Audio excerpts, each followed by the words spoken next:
Welcome to foodie choice. அனைவருக்கும் வணக்கம். இன்றைக்கி நம்ம பார்க்க போகிற ரெசிபி என்னென்னா பானிபூரி.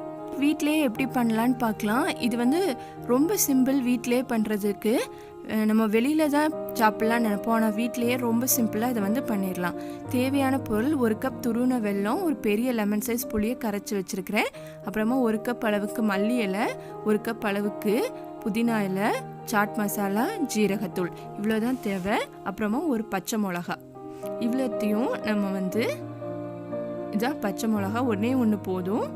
ஒரு மிக்சி ஜாரில் இலையும் பச்சை மிளகாவையும் சேர்த்து நல்லா வடியாக பேஸ்ட் மாதிரி அரைச்சி எடுத்துக்கோங்க. இலையிலே ஒரு காரத்தன்மை இருக்கும், அதனால ஒரே ஒரு பச்சை மிளகா போதும். நிறைய பச்சை மிளகா ஆட் பண்ணோன்னா நல்லா இருக்காது. ஆட் பண்ணிவிட்டு வடியாக பேஸ்ட் மாதிரி அரைச்சி எடுத்துக்கோங்க. தண்ணி விட்டு கூட நீங்கள் அரைச்சி எடுத்துக்கலாம். இப்படி தான் இருக்குது. அரைச்சி எடுத்ததுக்கப்புறமா பாருங்கள் எப்படி அரைச்சிருக்கிறேன்னு. இதை 2 கப் தண்ணி வச்சுருக்கிறேன். அதில் இதை நம்ம ஆட் பண்ணிடலாம். ஆட் பண்ணி ஃபில்டர் பண்ணி தான் ஆட் பண்ணணும். ஆட் பண்ணதுக்கு அப்புறமா நம்ம வெல்லம், புளி இதெல்லாம் இது கூட ஆட் பண்ணிக்கலாம். பாருங்கள் இப்படி ஃபில்டர் பண்ணி ஊற்றுங்க.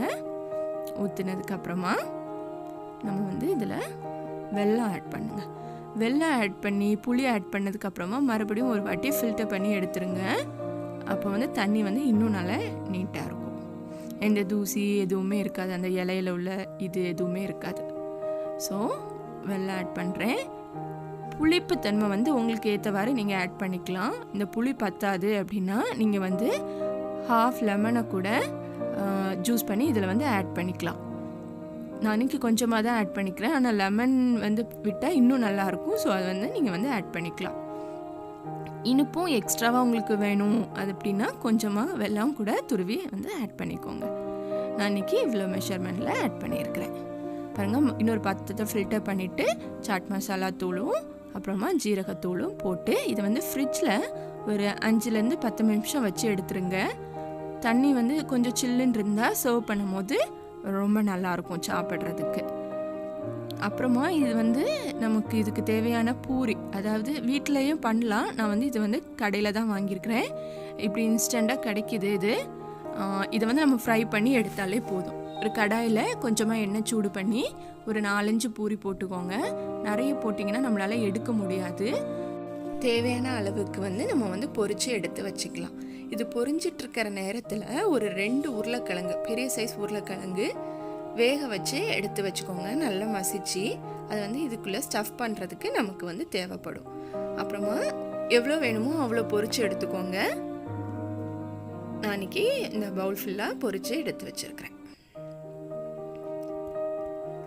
உருளைக்கிழங்கு பிளெயினாக இருந்தால் நல்லா இருக்காது, அதனால் அது கூட நம்ம ஃப்ளேவருக்காக கொஞ்சம் பொடியெல்லாம் ஆட் பண்ணணும். 2 உருளைக்கிழங்க வேக வச்சு வச்சுருக்கிறேன்.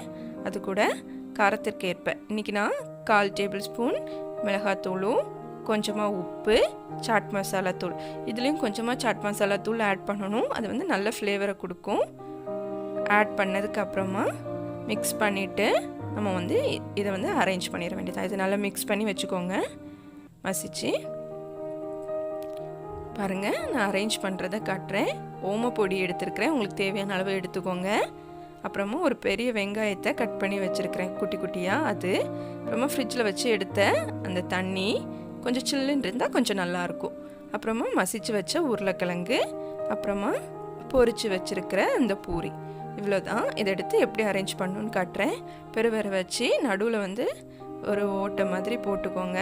அப்புறமா கொஞ்சமாக உருளைக்கிழங்கு, கொஞ்சம் வெங்காயம், ஓமப்பொடி, இவ்வளோ தான் அதுக்குள்ளே வைக்கணும். வச்சுட்டு தேவையான அளவுக்கு அந்த தண்ணி அதையும் விட்டு சர்வ் பண்ணிட வேண்டியதான். ஓமப்பொடி கொஞ்சம் வச்சுக்கோங்க. உருளைக்கிழங்கும் வெங்காயமும் வச்சதுக்கப்புறமா ஓமப்பொடி லாஸ்ட்டில் வைங்க. வச்சுட்டு இந்த தண்ணி ஊற்றி சர்வ் பண்ணுங்கள். சில்லுன்னு இருக்கிறதுனால ரொம்ப டேஸ்ட்டாக இருக்கும். நீங்களும் ட்ரை பண்ணுங்கள். நம்ம இன்னொரு ரெசிபியில் சந்திக்கலாம். Thank you.